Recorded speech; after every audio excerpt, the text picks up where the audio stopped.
Integration by substitution के part second में हम कुछ क्वेश्चन को डिस्कस और करते हैं। तो आइए मेरे साथ करते हैं स्टार्ट। जैसे कि एक क्वेश्चन हम लेते हैं I is equal to 2x upon 1 plus x square, है ना। देखते जाइए आप लोग। अब इसमें मैं देख रहा हूं कि ऊपर जो बैठा है 2x dx, इसको ऐसे समझो, मैं इसको ऐसे भी लिख सकता हूं ना, 2x dot 1 upon 1 plus x square dx। इसको नंबर 1 दे देते हैं, इसको हटा देते हैं। हालांकि ऐसा लिखने की जरूरत नहीं है, आगे आपको जरूरत नहीं पड़ेगी। तो dx के साथ में एक तो ये पूरा बैठा है, नीचे तो ये अपॉन में बैठा है, dx के अपॉन में बैठा है, एक ये बैठा है। किसका डिफरेंशिएशन मौजूद है? मैं आपको एक बात बताता हूं, डिफरेंशिएशन पावर को डिक्रीज करता है। जैसे x की पावर 7 है, हम जानते हैं 7x की पावर 6 आएगा, तो थोड़ी देर के लिए इनको इग्नोर कर दो। पावर की बात करें तो पावर तो कमी होती जा रही है ना, इसका डिफरेंशिएशन करेंगे तो x की पावर 5 आएगा, हालांकि 6 भी आएगा, उसको इग्नोर कर दो। पावर तो कम होती जा रही है, फिर इसका डिफरेंशिएशन करेंगे x की पावर 4, इसका डिफरेंशिएशन करेंगे x की पावर 3, इसका डिफरेंशिएशन करेंगे x स्क्वायर, तो पावर कम होती चली जाती है। और अपॉन में अगर होता है तो अपॉन में इंक्रीज होती है। हालांकि माइनस और कांस्टेंट ये आते जाएंगे, मैं उनकी बात नहीं कर रहा हूं, मैं केवल x की बात कर रहा हूं। तो अपॉन के अंदर डिफरेंशिएशन करते जाओ, पावर इंक्रीज करते जाओ, और भी आएगा, कांस्टेंट आएगा, माइनस आता है, मैं उसकी बात नहीं कर रहा हूं, है ना, मैं सिर्फ पावर की बात कर रहा हूं। ठीक है, तो देखिए इसका डिफरेंशिएशन ये होगा। तो अब चाहे तो मैं ऐसे कर दूं, पुट 1 प्लस एक्स स्क्वायर को t, जो नीचे बैठे हैं ना, उसको हम t पुट कर लेते हैं। तो पुट 1 प्लस एक्स स्क्वायर को t पुट कर लेते हैं।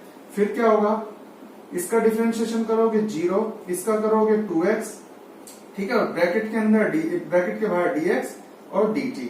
नंबर 2, नंबर 3, 2x dx ही तो है, फ्रॉम इक्वेशन 1 2 and 3, 1 2 and 3 क्या बना, I is equal to 2x dx। ये देखो 2x dx, 2x dx की जगह तो लगा दो dt और अपॉन में लगा दो t, तो ये क्या हो गया, log, और आएगा mod t प्लस c। और जैसे कि मैंने बताया भी था कि t की जगह अपने को क्या लिखना होता है, 1 plus x square plus c, क्योंकि ये बात मैं आपको पहले भी बता चुका था कि log हमेशा पॉजिटिव वैल्यू को अपने अंदर चाहता है। ठीक है भाई, चलो एक और देखो, यहाँ पे जैसे कि 2x अपने को पता है, अपन एक्स स्क्वायर को भी t पुट कर सकते थे, नंबर 2। तो ये हो गया 2x dx is equal to dt, number 3, from equation first, second and third. तो I is equal to dt upon 1 plus t, तो इसका log 1 प्लस t और प्लस c, तो I is equal to log 1 plus t की value रख देते हैं, x square plus c, वही चीज आ गई, सेम कर सकते हो। लेकिन मेरा ये मानना है, जब पुट कर रहे हो ना और साथ में कांस्टेंट वगैरह जुड़ा हो, अटैच हो, तो उसको भी उठा लिया करो, मैं इसको प्रीफर करूंगा। क्या होता है, उसका डिफरेंशिएशन 0 हो जाएगा, तो चीजें इजी हो जाएंगी, हल्की हो जाएंगी। देखो मेरे को थोड़ा सा इजी लगता है, साइकोलॉजिकल फर्क है बस, है ना, और कोई फर्क नहीं है, तो मैं इसको प्रीफर करूंगा। दोनों ही सही है। वैसे आपको एक नॉलेज की बात और बताता हूँ, देखो जब तक ये t था तब तक को log के आगे मोड सही था। t की जैसे मैंने वैल्यू रखी, मैं जानता हूं किसी का भी स्क्वायर नेगेटिव तो नहीं हो सकता, और मैं, है ना, पॉजिटिव या 0 ही हो सकता है, पॉजिटिव मान लेता हूं, और मैं कुछ ऐड और हो रहा है, तो ओवरऑल ये पॉजिटिव है। तो इस मोड को अगर आप हटा करके ऐसे भी लगाओगे या कभी आप लगा देखें, तो फिर उसमें कोई गलत नहीं है, है ना, ये चीज समझना। क्योंकि पिछले लेक्चर में, लास्ट लेक्चर में, है ना, इससे पहले वाले लेक्चर की अगर बात करें, आई थिंक नंबर 2 लेक्चर की, तो उसमें मैंने ये बात बताई है कि log अपने आगे पॉजिटिव नहीं चाहता, सॉरी मॉड नहीं चाहता, पॉजिटिव की गारंटी चाहता है। तो बस, तो आप देख रहे हैं कि log के आगे पॉजिटिव बैठेगा तो मोड हटाया भी जा सकता है। चलिए एक और क्वेश्चन को डील करते हैं, उसको समझते हैं, कॉपी करते जाइएगा, है ना। देखिए एक क्वेश्चन है हमारे पास में, I is equal to dx upon x plus x log x। हालांकि करने को हमें डायरेक्ट करना है, लेकिन मैं इसको और सॉल्व करके दिखाता हूं। नीचे से x कॉमन लिया, 1 प्लस log x, ये आ गया। चलो अब जरा सोचो, ये आया नंबर 1, आया ना। अब मैं आपसे ये कहता हूं कि dx के साथ में क्या क्या बैठा है। dx के साथ में एक तो ये बैठा है और एक ये बैठा है। अब ये बताओ 1/x किसका डिफरेंशिएशन होता है? log x का होता है। और 1/1 प्लस log x किसका डिफरेंशिएशन होता है? पता नहीं भाई, यहां तो नहीं है किसका होता है। तो यहां मुझे साफ साफ क्लियर है कि मुझे कहीं ना कहीं पुट क्या करना है? log x। और मैंने आपको बताया भी था कि अगर साथ में कांस्टेंट हो तो ले जाया करो, है ना, ले जाया करो, क्योंकि उसका डिफरेंशिएशन 0 हो जाएगा। डायरेक्ट हटा रहा हूं मैं 1/x dx is equal to dt। ठीक है, from equation first, second and third. ठीक है, तो अब देखिए I इज इक्वल टू, आप देखिएगा 1/x dx, इसकी जगह तो क्या आ जाएगा? dt, 1/t और dt। और ये क्या हो जाता है? log mod t plus c। और finally I is equal to log 1 plus log x। t की वैल्यू रख दी भाई फ्रॉम इक्वेशन 2, साइड में लिख देना, मैंने आपको पहले ही बताया था, मैं डायरेक्ट लिखा करूंगा, वो चीज फॉर्मेलिटी आप करते रहो, बस इतना सा आगे। ठीक है, नोट करते हुए चलिएगा, हटा रहा हूं। आगे देखिए, एक क्वेश्चन को और देखते हैं। यहां देखिए, जैसे बात करते हैं हम I is equal to sine of ax plus b cos of ax plus b dx। जैसा कि मुझे यहां दिख रहा है कि दोनों एंगल सेम है, तो कहीं ना कहीं ये बन गया sine x dot cos x. तो मैं कहूंगा 2 से मल्टीप्लाई कर दो, 2 से डिवाइड कर देंगे, तो ये साइन 2x बन जाएगा। तो मेथड फर्स्ट तो ये हो गया कि I इज इक्वल टू 2 से डिवाइड और 2 से multiply.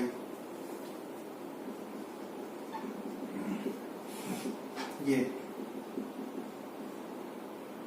2 sign A cos a, तो साइन 2a,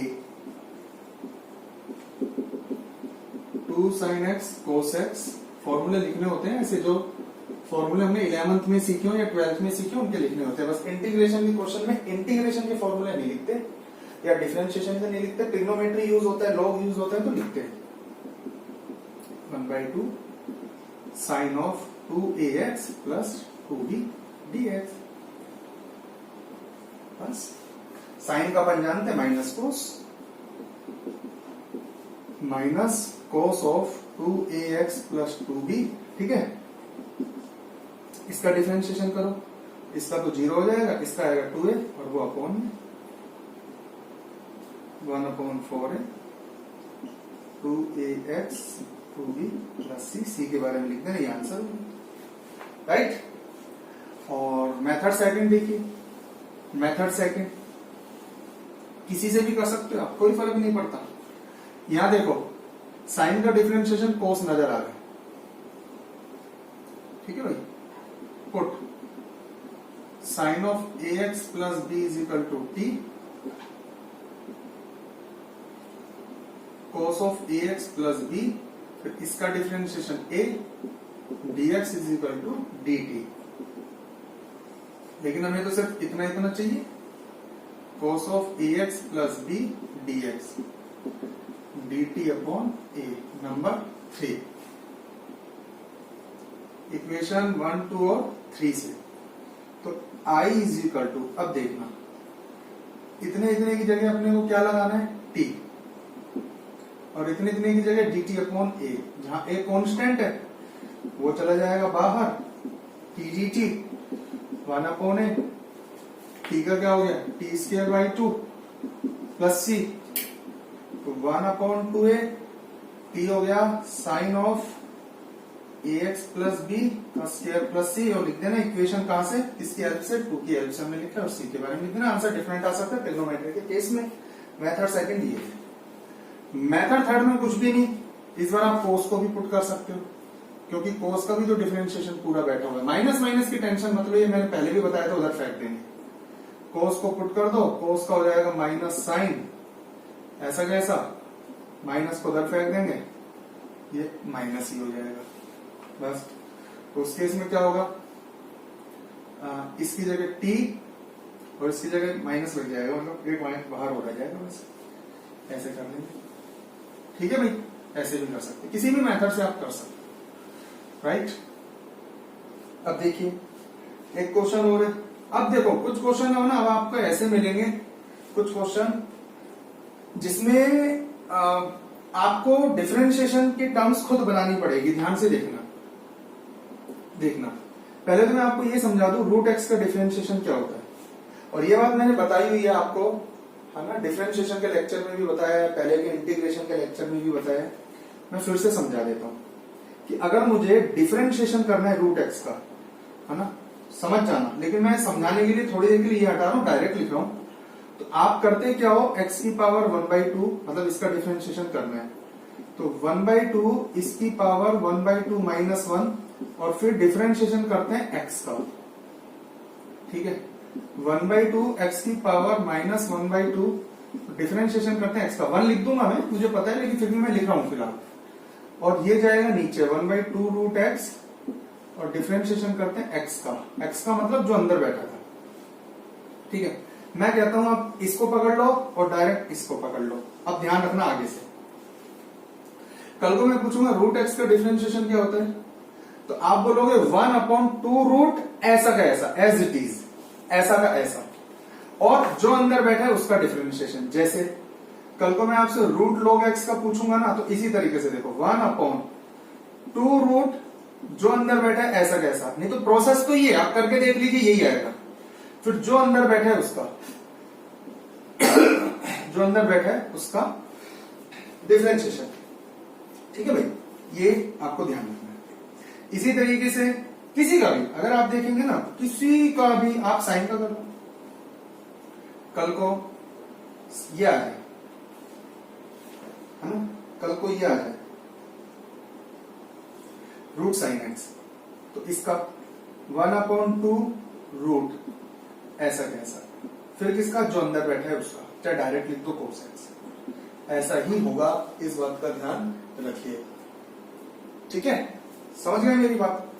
तो अब जो क्वेश्चन आने वाला है ना, जो हमारा क्वेश्चन आने वाला है, उसमें क्या है कि integration 1/x minus root x dx है ना। तो आपको मैं ये बात बता देता हूं, देखो बच्चों, अगर आप ये सोचो कि भाई इस समय आपको देखते ही इसके बारे में पता चल जाए, तो यकीन मानिए ऐसा बिल्कुल नहीं होगा।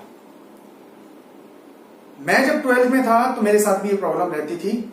स्टार्टिंग में तो एक बार आपको यानी इसका सॉल्यूशन देखना होगा, मैं आपको बताऊंगा, फिर आपको समझ में आएगा, अच्छा इंटीग्रेशन के केस में ऐसे भी कैलकुलेशन होती है, अच्छा, फिर आपके माइंड में ये चीजें फिट होती चली जाएंगी, है ना। तो अभी जो मैं बताने वाला हूं वो चीज एक बार आप देख लेंगे, फिर आगे के क्वेश्चंस के लिए आपके लिए रेडी हो जाएगी वो, ध्यान से देखना। 1/, इसमें से मैं रूट एक्स कॉमन लूंगा, तो यहां बचेगा रूट एक्स और ये बचेगा 1 और dx, ठीक है। चाहो तो, हालांकि लिखने की जरूरत नहीं है, लेकिन चाहो तो ऐसा लिख लो dx, ये नंबर 1, इसको टी पुट कर दो, root x minus 1 is equal to t. बताऊं क्यों, इसका डिफरेंशिएशन अभी बताया ना, 1/2 रूट एक्स ऐसा कैसा, और एक्स का 1 और dx, क्योंकि इसका हो जाएगा 0 dt, ठीक है। अब देखना, हमें केवल 1/√x चाहिए, इस 2 को उधर फेंक दो, है ना, इस 2 को आप उस तरफ फेंक सकते हो।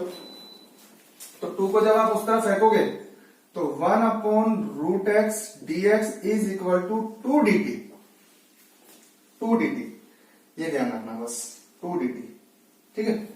तो अब ये यहां से इसको नंबर 3 दे देते हैं, ठीक। अब देखिए from equation first second and third, तो आज first from equation first second and third, तो ये बन गया i इज इक्वल टू, अब देखना इतने वो देखना कि 1/√x dx, अगर अपन बात करें कि 1/√x dx, इसकी जगह अपन क्या लिख रहे हैं 2 dt, और अपॉन में इसकी जगह अपन क्या लिख रहे हैं t, तो 2 log t प्लस से 2 log मोड में t की जगह लिखो √x माइनस 1 प्लस c, लिख देना फ्रॉम इक्वेशन 2, ठीक है। अब देखो आगे 2 बैठे हैं ना, तो जब आप चाहो तो इसको इसके पावर पे भी लगा सकते हो, ये लो। तो जब ये फॉर्मूला लिखना पड़ेगा, क्यों बी भाई log b की power sorry a dot log b is equal to log b की पावर a। तो क्योंकि अब ये जब 2 ऊपर चला जाएगा तो ये स्केयर हो जाएगा, स्केयर नेगेटिव दे ही नहीं सकता, तो log को गारंटी मिल गई, तो मोड हटा दिया, log को मोड नहीं चाहिए, पॉजिटिव की गारंटी चाहिए, मोड हटा दिया, स्केयर चल दिया, तो बस ये आंसर हो गया। तो इस स्टेप को समझना, बस यहां से यहां से आपको पता होना चाहिए किसका डिफरेंशिएशन क्या होता है। इंपॉर्टेंट क्वेश्चन है, इसको समझना आप अच्छे से, ठीक है। तो अगर अपन बात करें ना, है ना, तो एक क्वेश्चन और देखते हैं, और उसमें अगर अपन देखेंगे तो एक स्टेप देखेंगे वजह क्वेश्चन की कि बच्चों e की पावर x प्लस e की पावर माइनस x, अगर मैं कहता हूं कि इसका डिफरेंशिएशन करो तो आप देखिएगा क्या बनता है। e की power x as it is plus e की power minus x as it is, फिर ऊपर माइनस, जैसे यहां एक बार फिर से देखो, e की पावर x का फिर x का 1 पूरा करते हैं ना, फिर e की पावर माइनस x का फिर ऊपर माइनस x का माइनस 1, है ना। अगर मैं इसको टी पुट करता हूं किसी क्वेश्चन में, वैसे ही पूछ रहा हूं, तो dx is equal to dt, यानी फाइनली e की पावर x और ये अटैक करेगा माइनस e की power minus x, dx is equal to dt। मेरी बात समझे? मैं आपको ये बताने की कोशिश कर रहा हूं कि प्लस वाले का डिफरेंशिएशन माइनस वाला होता है एज इट इज, मतलब यहां अगर प्लस है ना तो ये माइनस आ जाएगा। जैसे मान लो आपके पास में क्वेश्चन है ऊपर कि e की पावर x माइनस e की पावर माइनस x dx और अपॉन e की पावर x प्लस e की पावर माइनस x, तो आपको समझ में आ गया होगा, नीचे वाले को टी पुट कर दो, e की पावर x प्लस e की पावर माइनस x को टी पुट कर दो, और बाकी का भी मैंने आपको ये कराया हुआ है, राइट। तो बच्चों ये कुछ और क्वेश्चन थे सब्स्टिट्यूशन, इंटीग्रेशन बाय सब्स्टिट्यूशन के। हम इस टॉपिक पर एक लेक्चर और लेकर के आएंगे, कोशिश करेंगे कि उस एक लेक्चर में हम लोग बाकी के सारे इससे रिलेटेड जितने भी कॉन्सेप्ट और इम्पोर्टेंट बातें हैं सबको हम इंक्लूड करेंगे नेक्स्ट लेक्चर में।